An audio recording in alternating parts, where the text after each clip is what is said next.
Good morning. Good morning, folks. Welcome in. We're letting the rest of the waiting room in. Give us a moment.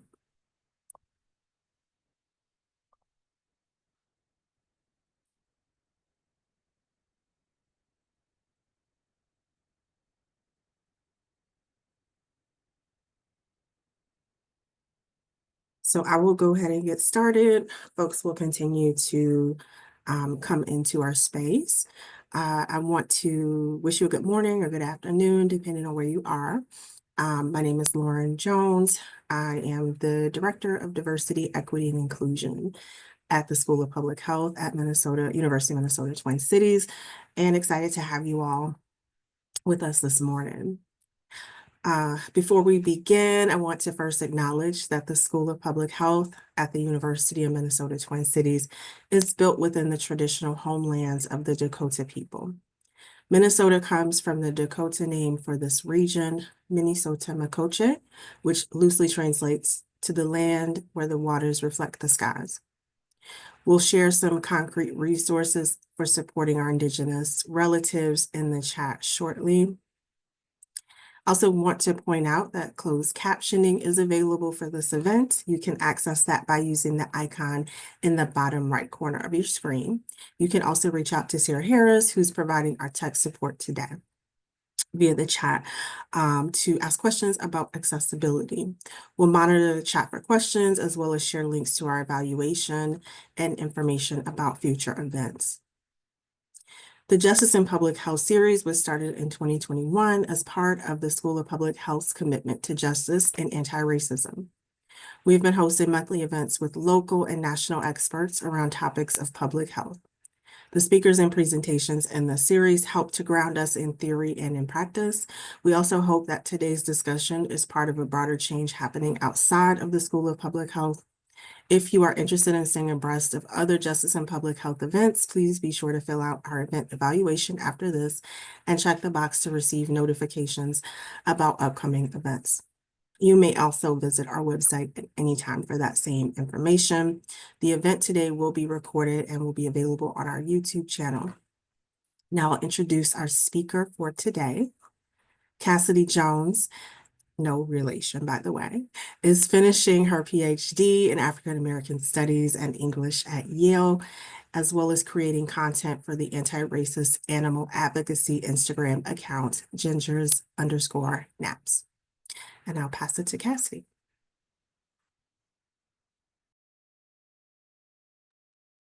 Hi. Thank you, everybody, for being here.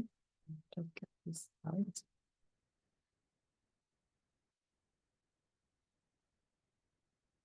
Oops. Cover that. Looks good. We just practiced this whole time, and I still don't have it. Nope, that's good. Yeah, you're perfect. My words were gone again, though. Oh, no. Well, the screen is good. I don't know where the notes went. Okay, we might just have to have the black screen part. Okay. Okay, so good afternoon, everybody. This is my first time giving a talk to a public health audience, and also seems like one of my first times using Google Slides, apparently. So I'm a little nervous, but I'm an English teacher by trade and a librarian. I'm not sure when the last time you all had to go to an English class, an English seminar, but we're bringing it back to that today. And I want to talk to you about language and about history, and how the words we use to describe danger, who or what is dangerous and to whom and why, shape public policy, influence health outcomes, and even justify violence. So as you'll see, the language of the past has not stayed in the past, and it has evolved and adapted, but its consequences remain just as urgent. But first, a little about me. I use she, her pronouns. I'm finishing my dissertation in 19th century African American eco-poetics. That's the topic of my dis. And I'm in a joint degree program in English and African American Studies. The title of my dissertation is Our Share of Summers Tending the Environment in 19th Century Black American Poetry. And it was that project that got me started looking so closely at 19th century media, which is what we'll be using to think about language and public thought today. What I'm most known for, though, is being the content creator behind the Instagram account Ginger's Naps, which is an online community dedicated to anti-racist animal advocacy that is promoting animal welfare while drawing attention to the ways that racism impacts human relationships with non-human animals. None of this may qualify me to speak on issues of public health, but I do think there may be some overlap in our concerns. When I think of anti-Blackness as a public health issue, I think of the many things about our society that can cut the lives of Black folks short. Medical racism, inadequate access to healthy foods, police violence, wealth and income inequality, and all sorts of other things that are threats to the public and disproportionately the Black public. But I also think of the smaller, more insidious ways that disparities like these are justified, which has a lot to do with how people think about us. The US has a very long history of denying Black humanity and doing so in big and small ways. So just going over what we're going to cover today, we'll start with some history, some early to mid 19th century language, and I definitely want to hear about what you notice. So leave comments, ask questions at the end. We'll start with some legislation, and then we'll move into media, and then we'll skip forward into more modern media. And we'll talk about how the past and present anti-Black attitudes pose public health risks and how those risks extend to non-human animals as well. We'll think about what our options are moving forward, and then we'll have plenty of time for questions and discussion. So a lot of people ask me what dogs have to do with racism, which is such an interesting question to me because I think of what everything has to do with racism. I live in the United States. It's kind of impossible not to. The example I return to the most with dogs, though, is that historically some states specifically banned Black people from having dogs, which not everybody knows. Like it's in state ordinances. You can look it up in state records. It was on the books that Black people in certain areas, especially areas below the Bible Belt, could not have dogs. This example that we're seeing is from South Carolina, which had a lot of these instances because I don't know if it's because of this, but South Carolina keeps really good records. So they have a lot of their legislative meeting notes, like minutes from town halls and things like that. And it seems like every month a different group is raising concerns about protecting sheep. Sheep were getting slaughtered by stray dogs all the time. And while some people were proposing widespread anti-dog legislation, or at least a tax to minimize the number of dogs people had, some folks gathered support by building racism into the legislation to say that it's specifically Black people's dogs that are causing the problem. So specifically Black people should not be allowed to have them. So I'll read this out loud because it's probably a little small for you. And be it further ordained by the authority, no slave or aforesaid that from the first day of May next, no slave or free person of color shall be permitted to keep any dog in the city of Charleston under the penalty of $1 for every such dog. And every slave or free person of color. Also note that the phrase people of color and person of color is very old, which is why I was so interested when it came back as the new like woke way to refer to people who aren't white, because racists were using it very heavily in the 19th century. But keeping going. Charged with keeping any dog or dogs contrary to this ordinance shall be brought before the mayor or presiding alderman at the police court, and on failing to pay such fine as may be then and there imposed, may be committed to the workhouse for a period not exceeding 1 week, or flogged not exceeding 20 lashes at the discretion of the mayor or presiding alderman as aforesaid. And any slave or person of color residing on any lot where no white person resides may be deemed and taken to be the keeper of any dog found on the premises, unless he or she can show who is the owner and keeper of the same. And any white person residing on any lot where slaves or persons of color also reside may be deemed and taken to be the owner and keeper of any dog found on the premises, unless he or she, when called upon for that purpose, shew who is the owner or keeper of the same. Wow, a lot of words. But what's interesting is that a lot of modern dog licensing language is kind of built on this model. A lot of the southern states that I've seen, as northern as Maryland, I haven't really seen anything above Maryland, but Maryland definitely. Their earliest instances of a dog license fee started as a racial dog license fee and then kind of broadened to something for everybody. So it's something to check out in your state or your town if your town has dog licensing laws, which it probably does and should. Because if you live in certain parts of the country, there's a good chance that that came from a racist anti-dog law first. So this is just one of the many ways that the well-being of the public has been weaponized against Black folks and using dogs.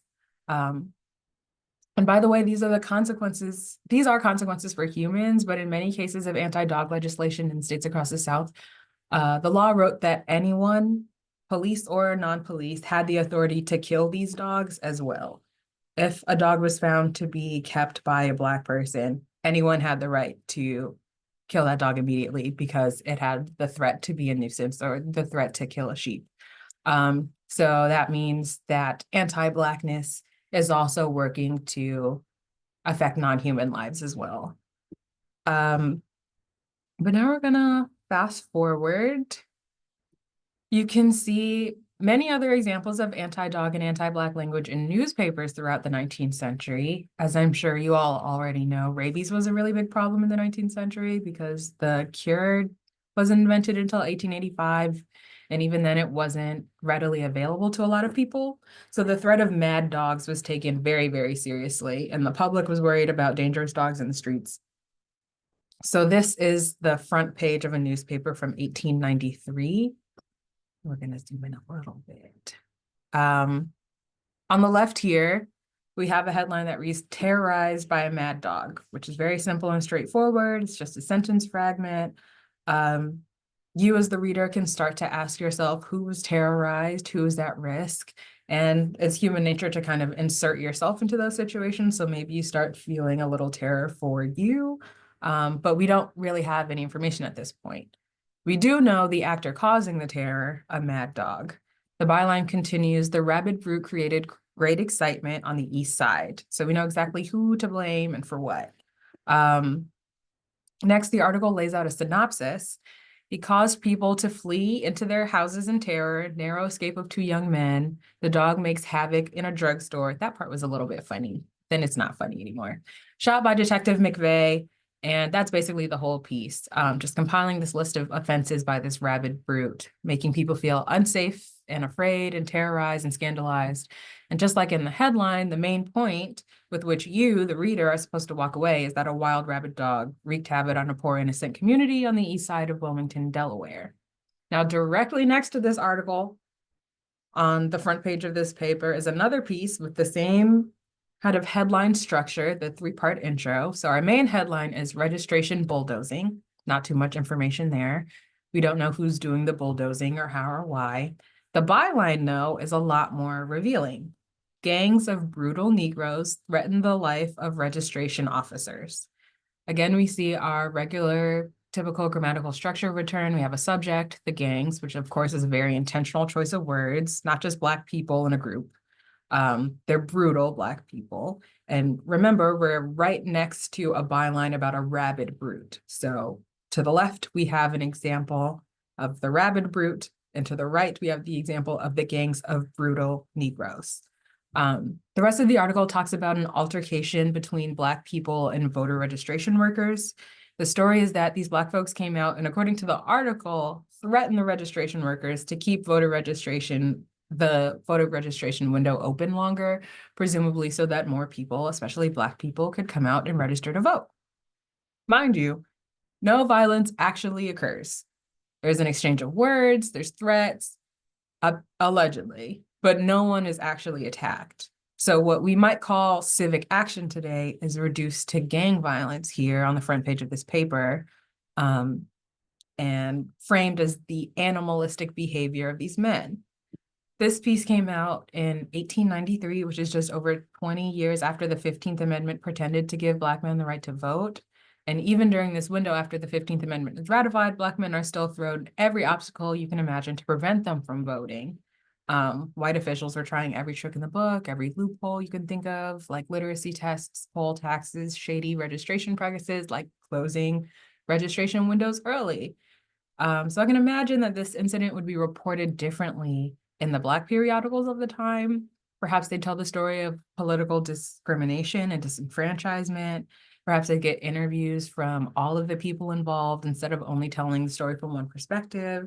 So you can see how words are at work here. These two articles in particular are meant to build off of and feed off of each other. There's terror caused by the brute in the first piece, and it's compounded by the terror caused by the brutal Black people in the second. And you can see how language is being used to dehumanize Black people by associating them with brutes, both in word choice and in the placement of these stories. So this piece, these are two pieces that are stacked on top of each other. You have bitten by mad dogs, which is pretty short and sweet, straightforward. If we keep reading, you see that this headline refers to two brief clips of news about people who had been bitten by rabid dogs in different places. The second one starts with a mad dog ran amok through the heart of the city, which led to a police chase, and ultimately the officer shot the dog down. Now we clearly see to whom this article is assigning blame. The dog ran, the dog bit, but the dog was killed. That switch to passive language that people have noted in the 21st century when referring to police violence, it's even happening in the 19th century and happening when referring to animals. So just above that piece, we have a section called "A Colored Mob is in Charge of a Town," and it reports that an armed mob of Negroes is threatening the lives of whites and that the mob is planning to lynch someone, which is very ironic. And both of these pieces are meant to inspire fear in the mind and the heart of the reader. The dog and the Black folks are positioned as these ever-looking threats to peaceful and blameless white civilians, and that sentiment will justify whatever violence happens to them in the name of protecting the public, which we know in this case and in a lot of cases means white Americans exclusively. I think it's interesting in that last example, the quote from the terrorized voter registration worker, he says they're lucky that he didn't have his gun or it would have been a different outcome. So it seems like there was more of a threat of danger in the opposite direction than what was reported, but we know that media tends to have an agenda. So you can see something similar at work in all of these headlines. Negroes terrorize town, another kind of gang, stray dogs, but it's next to a picture of Black and brown children. Blacks terrorize city, pit bull allowed to roam freely, terrorize Overbrook residents. School lets out, fear rushes in, gangs terrorize area after class. Mad dogs at large, they terrorize part of New Jersey. Negroes terrorize women, kill the pit bull market. Yeah, these are all across the 19th and 20th centuries, and they're meant to inspire fear and hatred toward very particular enemies. Who are the terrors and who are the terrorized? Who deserves your empathy and who deserves your animosity? These big, bold letters are just screaming at you to make you feel afraid and therefore justify the mistreatment of both humans and animals. And you can trace that same formula across publications, across regions, across decades. It's the same method over and over again, and people keep falling for it because it sounds like it's meant to protect you, but it's really just a tool for manipulation and for maintaining the hierarchies established by powerful white men a long time ago. Black people in the US have long been portrayed as threats within white dominant cultural narratives, a perception rooted in centuries of systemic racism. Today, these stereotypes persist, fueled by media representation and societal biases, and they have real and harmful consequences. The criminalization of Blackness is one of the clearest ways that this perception manifests. Black men, in particular, are often depicted as violent or dangerous, regardless of their actual behavior. Similarly, the portrayal of Black women as angry or aggressive often results in Black women being excluded, undermined, and emotionally policed in the public. All of these serve to allow for the constant mistreatment and violence against Black folks. This narrative is reinforced through selective imagery and framing. News outlets frequently use mugshots for Black folks accused of crimes, while white suspects are often shown in neutral and sometimes sympathetic contexts like family photos. Such choices shape public perception, feeding into implicit biases that lead to fear and over-policing of Black communities.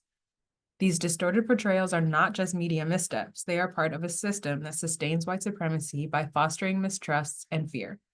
By challenging these narratives and advocating for accurate, equitable representation, we take a crucial step toward dismantling the structures that perpetuate racism and inequity. But back to the newspaper examples, you can see how the threat of mad dogs was replaced by the threat of pit bulls, but the same ideas and language keep popping up all the same, both about Black folks and about dogs. Both are seen as violent mobs and gangs. Both are seen as threats to the public, but really threats to nice white neighborhoods. And the media plays a pivotal role in shaping that perception. Studies show that Black individuals and pit bulls are both overrepresented in news stories involving violence, regardless of their actual involvement. This selective storytelling reinforces fear and shapes public attitudes, driving policies like breed-specific legislation, or BSL, and over-policing in communities of color. And these policies have real negative consequences on people's lives. Although more recently, the public face of pit bulls has begun changing to white middle-class women, pit bulls are still mostly considered Black people's dogs, according to studies as recent as 2024. When breed-specific legislation restricts housing opportunities, it can function as a form of modern-day redlining, limiting where Black and brown folks are allowed to live and continuing to keep them separate from those nice white neighborhoods that those headlines would have you believe are under constant threat. As you all know, housing is a major factor in public health, and housing instability is exacerbated by these stereotypes about race and about breed. And because we live in a country built on racial capitalism, Black and brown folks are the least likely to be able to find housing workarounds like the new faces of pit bull advocacy can. There's also the issue of mental health. With all of the reports about what having a pet can do to improve mental health and quality of life, what kind of damage is done when this country has a history of legally barring Black folks from keeping dogs? Some people have dogs because their parents had dogs, and their parents had dogs, and their parents had dogs, and so on and so forth for generations. But if the people at the beginning of your family tree in this country were getting hunted with dogs, and then generations later weren't legally allowed to keep dogs, and then generations later were getting attacked by dogs and fire hoses at civil rights protests, and then we're getting attacked by dogs from police departments who disproportionately stick dogs on Black men, how much less likely are you to have a dog and therefore reap those mental health benefits of pet guardianship? But backing up a bit for those who haven't really thought about this history yet, since the origins of the United States, dogs have been used as a tool to keep Black people in line. Abolitionist Frederick Douglass said that the bloodhound is regularly trained in the United States, and advertisements are to be found in the Southern papers of the Union from persons advertising themselves as bloodhound trainers and offering to hunt down slaves at $15 apiece, recommending their hounds as the fleetest in the neighborhood, never known to fail. And then he keeps going. He says that advertisements are from time to time inserted stating that slaves have escaped with iron collars about their necks, with bands of iron about their feet, marked with the lash, branded with red-hot irons, and the initials of their masters' names burned into their flesh. And the masters advertise the fact of their being thus branded with their own signature, thereby proving to the world that, however damning it may appear to non-slaveholders, such practices are not regarded discreditable among slaveholders themselves. Why, I believe, if a man should brand his horse in this country, burn the initials of his name into any of his cattle, and publish the ferocious deed here, that the united execrations of Christians in Britain would descend upon him, yet in the United States, human beings are thus branded, end quote. So we can see that there's this very early recognition of the hypocrisy of animal lovers decrying any type of harm toward non-human animals, and yet the inhumane treatment of Black people is considered justifiable. Frederick Douglass is describing bloodhounds, which are also known as Negro dogs at the time, and Negro dogs were used by enslavers to track down and punish Black folks who escaped enslavement. Many of those dogs were specifically bred and trained to track, target, and hunt Black flesh. Frederick Douglass describes how enslaved people were forced to brutally beat dogs and then run to teach dogs to hate and chase Black people.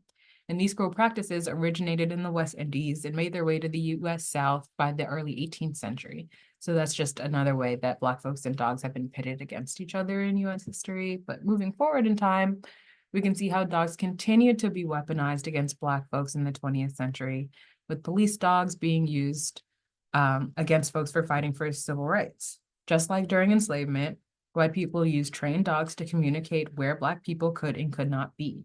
They used them to force or limit spatial movement. They used them to enforce arbitrary boundaries. And they used them to stop Black people from seeking better lives, either through escape or through political advocacy. Police dogs continued to be used as weapons against human bodies, and almost exclusively human bodies. When the Department of Justice investigated the Ferguson Police Department after the protests against the murders of Mike Brown, they found that, quote, in every canine bite incident for which racial information was available, the subject was African American, end quote. That's 100% of the canine unit dog bite incidents for the Ferguson Police Department.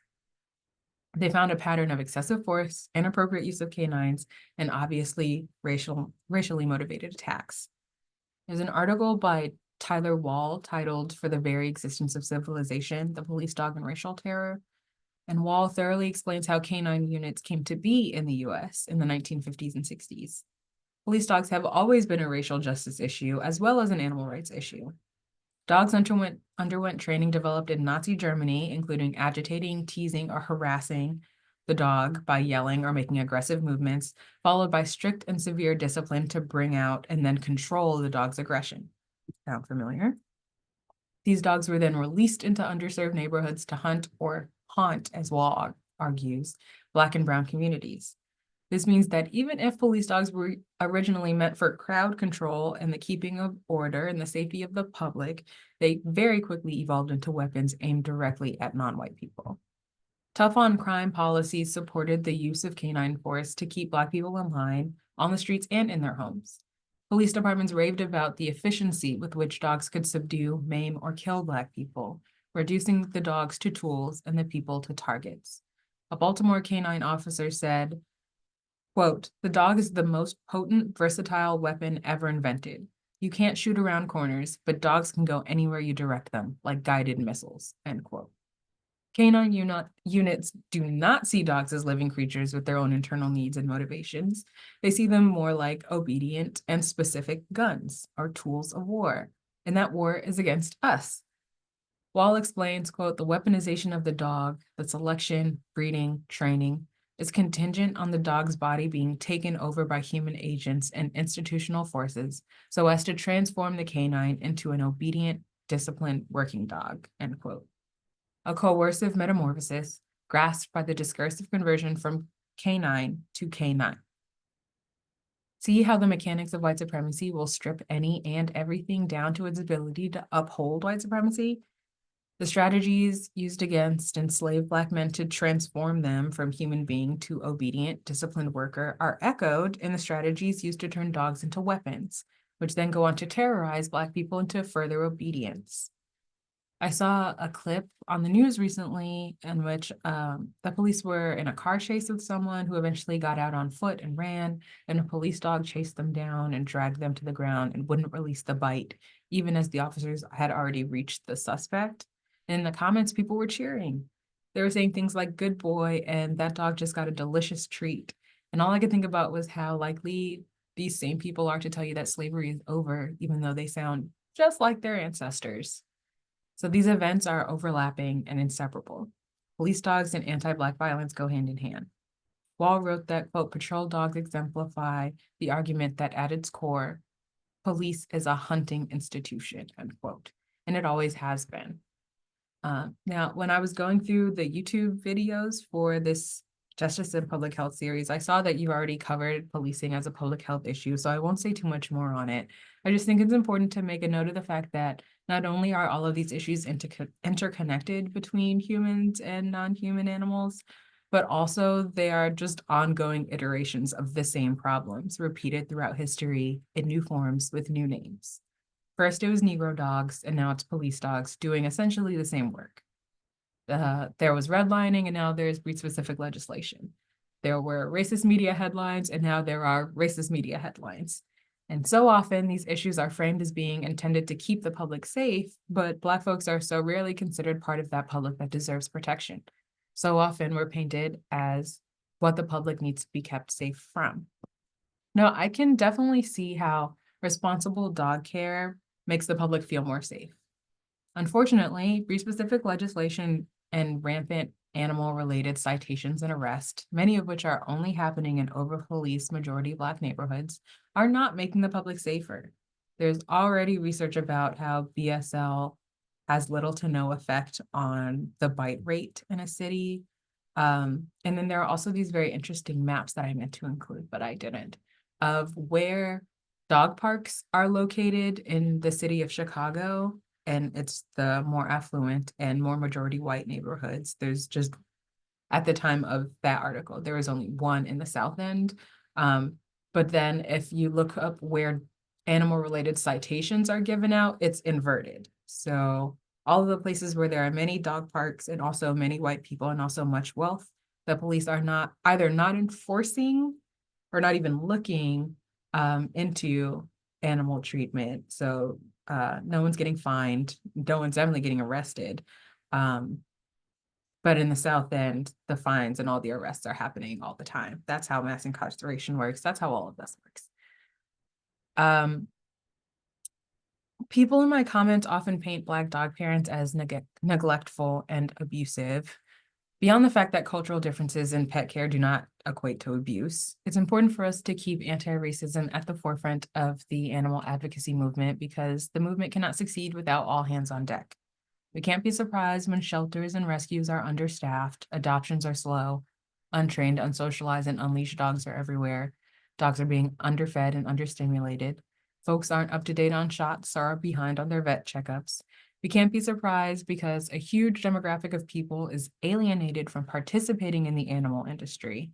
Why would someone want to volunteer their limited free time in a place where microaggressions run rampant or spend money on adopting a dog from that place? How can we expect people to know how to lead better lives with their dogs if trainers and vets only set up shop in majority white neighborhoods?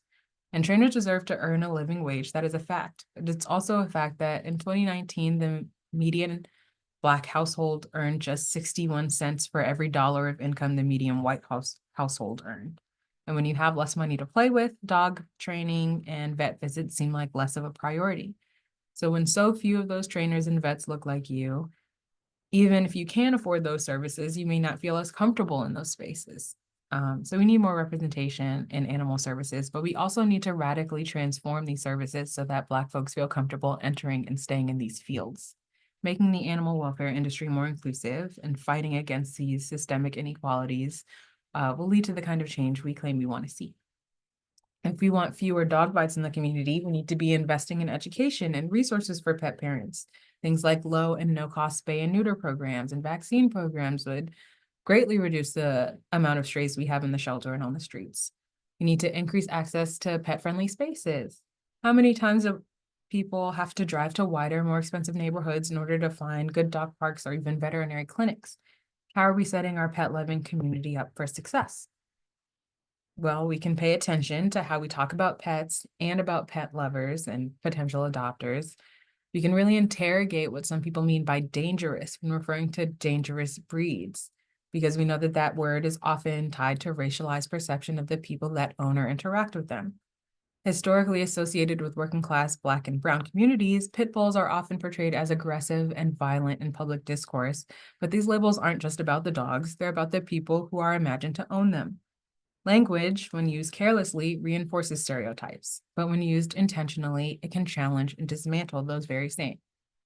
We question what folks mean by unfit when referring to unfit potential adopters, knowing that these terms are often hiding racism and classism right underneath the surface. We call out when someone's language doesn't sit right with us. We shift narratives and reframe conversations and center the love and care we know exists in these communities.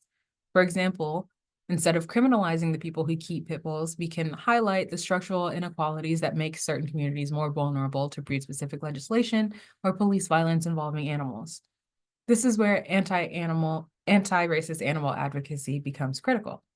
recognizing that the fight for animal welfare cannot be separated from the fight for human justice, and our words are a crucial part of that fight.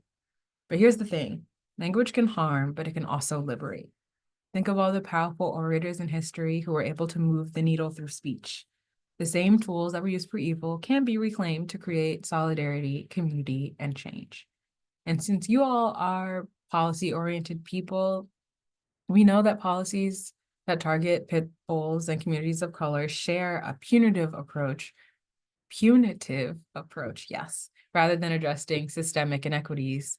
But for example, instead of breed-specific legislation, we could use breed-neutral legislation focused on responsible pet ownership and community education. And dismantling systemic racism will require policies that address root causes like housing inequality, food deserts, and healthcare access, rather than resorting to criminalizing everything all the time. To tackle these issues, we must embrace intersectionality, a framework that acknowledges how overlapping systems of oppression affect individuals and communities. And anti-racist animal advocacy recognizes that the fight for animal rights and racial equity are not separate battles. Advocates must align their efforts to dismantle shared systems of harm. What you all can do, I jumped ahead of myself, but that's fine, is incorporate humane education into public health campaigns to foster empathy toward animals and challenge stigma around certain breeds. Educate policymakers about the inefficacy of breed-specific legislation and its broader societal harms. Partner with animal advocacy organizations to provide affordable veterinary care and resources for marginalized communities. Work with racial justice groups to highlight the intersection of human and animal oppression, creating a united front for equity. And recognize how trauma affects both humans and animals. A trauma-informed approach can reshape public health interventions, focusing on healing rather than punishment.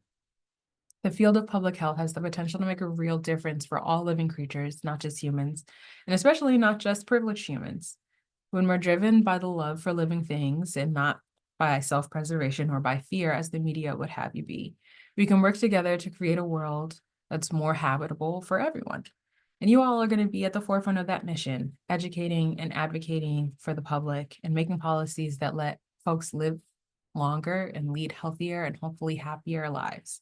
Thank you for the work that you do and for listening to my loose assemblage of passion project thoughts, and I will open it up to questions now.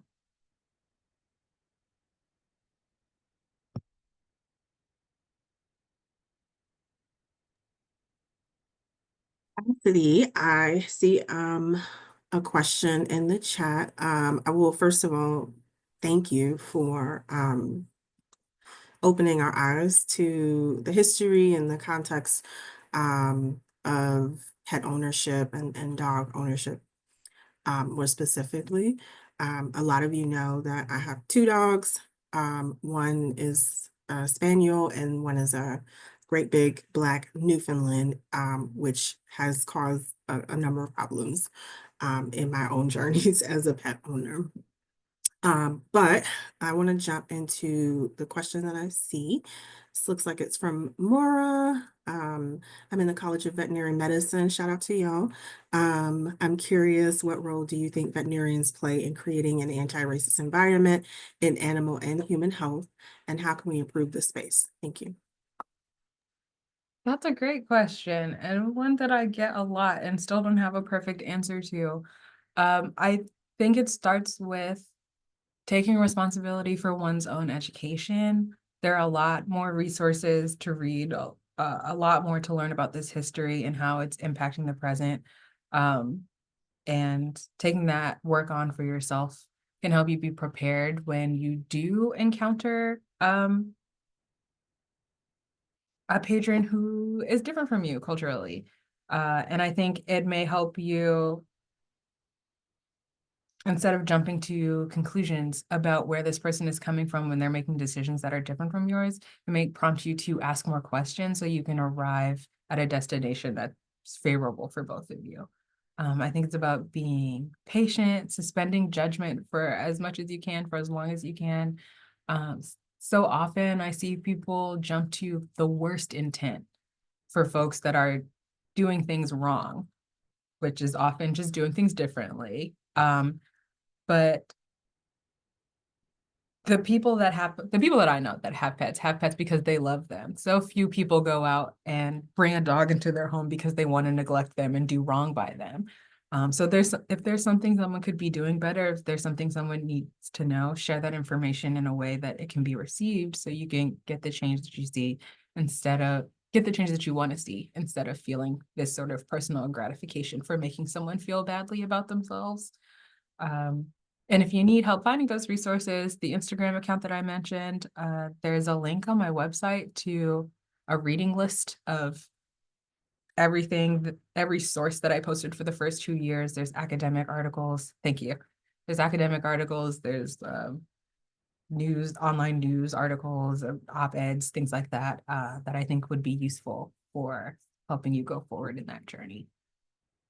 Thanks for the question.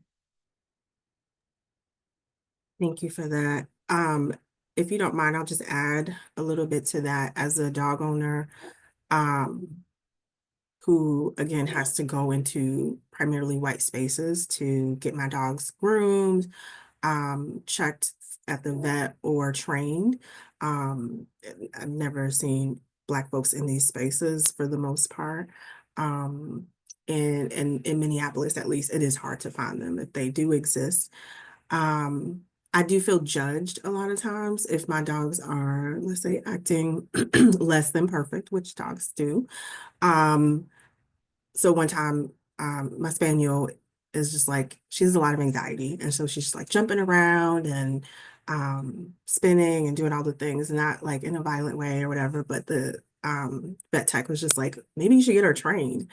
And I was like, wild of you to assume that I haven't, or that I have the resources to do that, or that you should say that to me, a Black woman in this space. Like it felt very judgmental and inappropriate to have a white woman tell me, a Black woman, how to make my dog behave. Like she's an independent body. She's not going to do what I tell her to do all the time anyway. But at any rate, I appreciate the thought, Cassidy. It would And also be really wild if you brought a human child into the doctor and they were afraid of a shot, and the doctor was like, well, maybe you could fix your kid.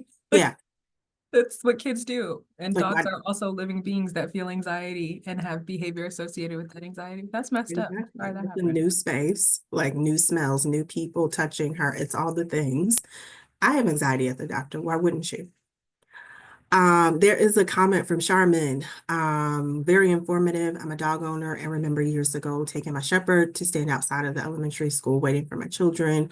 The principal asked me not to have the dog there for the safety of kids while other parents with the retrievers and lap dogs were not addressed. I kept bringing my dog and kids love to, oh, I kept bringing my dog and kids love to stop and pet her. Great work you are doing. I love that you advocated for yourself and your dog. Yeah.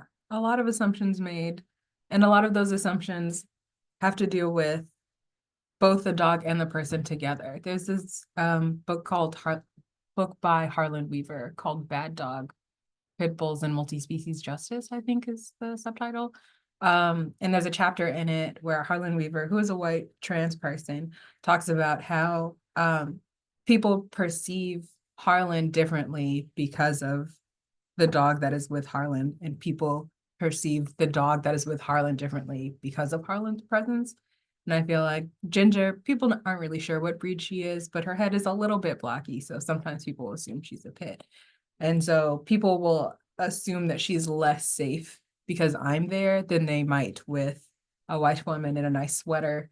And so, relatedly, people might assume I'm less safe. Thank you for posting that. I'm less safe if I'm with Ginger rather than a golden retriever, the other breeds that you mentioned in your comment, Charmin. Um, I can't see the name, maybe Kane. Um, Amazing presentation. I'm curious if there's been any research connecting this to the conversation to mental health outcomes. I'm curious about broader implications. Thank you. I haven't seen that work being done. And I would also love to. I'm very curious. I know there's one very interesting article about pet ownership and queer mental health outcomes, which interestingly found that while having a pet is joyous and wonderful and all of these beautiful things, for queer folks, sometimes having a pet can be more stressful.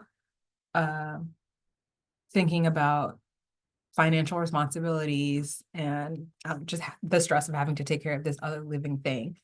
So I'm wondering if with Black folks, it's possible that something similar could happen where bringing on a pet does have these joyous qualities, but also these additional stressors, including the stressor of being perceived as more aggressive depending on what kind of dog that you have. That's a good question. I don't know. I like that. We have lots of scholars in the room. Perhaps you will be interested in taking that up. Um, Back to the vet question, I also think there's an opportunity to make your spaces explicitly anti-racist.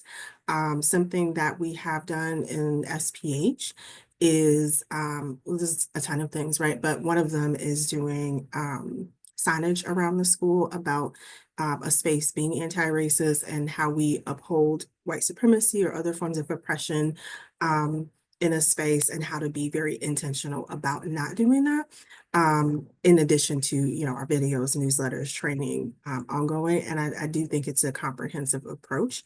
If you are going to be working with patients of different races, religions, incomes, etc., you really do need to work with community members to think about how do we make this space open and welcoming to the folks that actually live here? How can we make it accessible? And I mean that in both the physical and the financial matters. And so I think there are a lot of approaches that you can take. Yeah. Other questions? Well, while we're waiting, do you want to talk a little bit about like the adopt versus shop thing? Oh wait, there's a question from JMag. Great work. I would also be interested in exploring how race and racialized perceptions show up in pet adoption. There we go. Having recently adopted a puppy, good luck. I found myself asking what implicit expectations exist for foster homes. Wow, great question. Yeah. This is something that comes up a lot on the Instagram. A lot of the folks that follow me are involved in shelter and rescue work.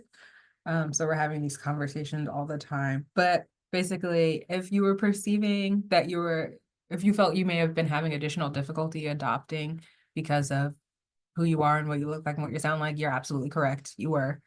Um, the language, the quiet part, right, is when they put something on the application about needing to be a homeowner, or having to have a fenced-in yard, both of which are things. Again, we live in a country built on racial capitalism, and the rates of Black homeownership are very, very, very low, especially compared to white homeownership. So that is basically another way of saying we want middle-class white families to have these dogs and not you. Also, there's I've seen applications that say you need a reference from a veterinarian, but if the nearest veterinarian lives 45 minutes away in the nicer part of your state, what are you supposed to do? Also, if there are no veterinarians that look like you who want to give you a chance and maybe work with you so that they can give you that recommendation, what are you supposed to do? The number of Black vets, I think it's up to 2% now. A few years ago, the census recorded it as 0% because that's how few it was. And almost all of the Black vets that we have are coming out of the same school, the Tuskegee Veterinary School, because other veterinary schools do not want to give Black people a chance. So like, oh, it just runs so deep. But yes, there's lots of discrimination happening behind the scenes in shelters. Right. I was saying there's the application piece, and then there's the conversation that's happening in the background. What my friends tell me about the things that the leaders of these rescues and shelters are saying about people that want to adopt dogs that just are completely written off because of what they look like, what zip code they live in, um, what their income level is, as if those things are exist in a vacuum. They just happen because of that individual person's fault and not because we're all living in a system that makes certain things far more likely than others. It's kind of gross. It's kind of gross. Um, so what was the question? Is it happening because of racialized perception show up in pet adoption spaces? Yeah.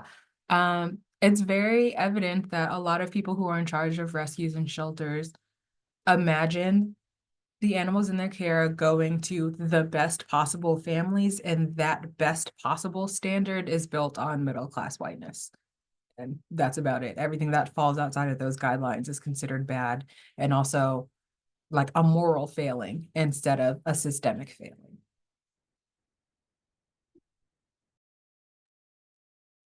100% agree. We foster here in the home and also have gotten dogs through other means, partly because the foster process is filled with barriers. And we have a house with a gated fence, but there's just a very invasive process, screening process for how you can foster and adopt from most shelters, and never mind the cost, which is exorbitant. And then a lot of shelters, especially the city shelters, have pit bulls, and there's already like a lot of stigma around pit bulls, let alone whether your landlord will allow pit bulls to live in your home. So there's like, again, layers of barriers. Sherman said, hadn't thought about why there's so few Black vets. Aligns with one of the reasons we see fewer Black doctors. Yep, as many HBCUs years ago were stripped of their medical funding and license. Yes, access and equity is everything. Yes, and I was in the process of reading, oh my gosh, Uche Blackstock's recent book about racism in medical schools. So I do recommend that. And it is all connected to this work in health sciences. Elizabeth, it looks like, how to help a dog that has been trained to attack African people.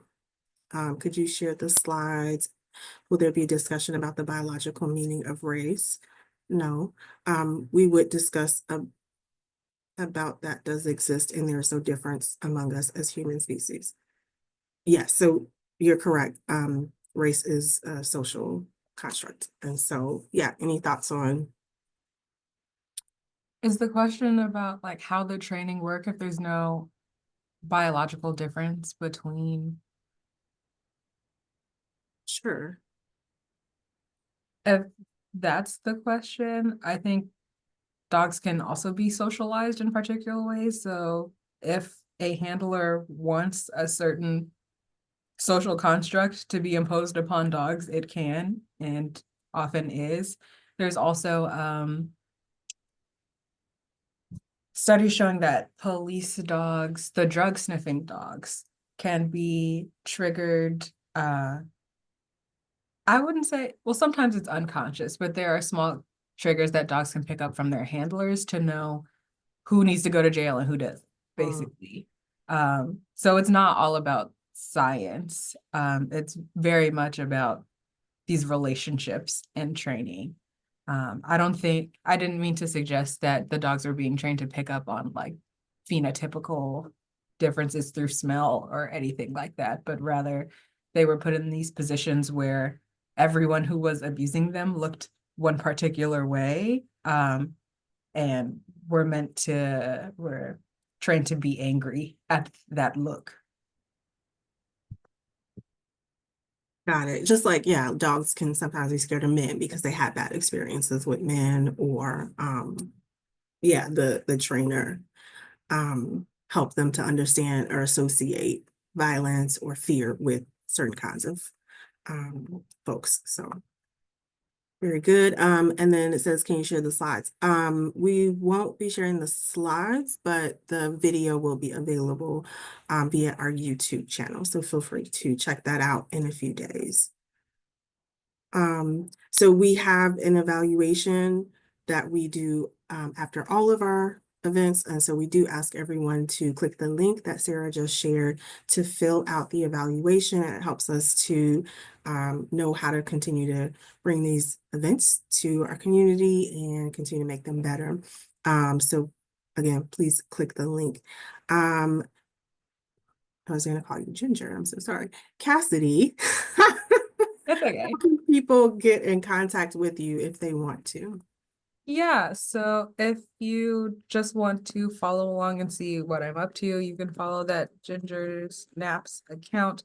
But if you have a direct question or if you need something from me, sometimes people ask me about like events like this in my DMs and things get lost in my DMs very easily. So that's my email address if you have follow-up questions and need to contact me.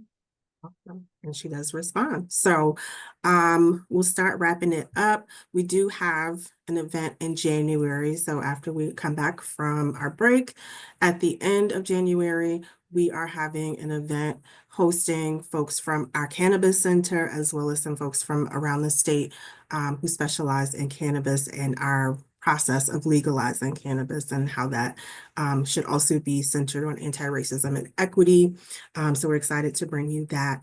Again, please fill out the evaluation. We want to thank you all for attending the event today. This has been really helpful, fruitful, and brought some good conversation to light. Thank you, Cassidy. Loved hosting and having you today. Thank And I hope you. everyone has a warm rest of your day and a happy holiday season. Take good care. Bye. Thanks for coming. Yeah.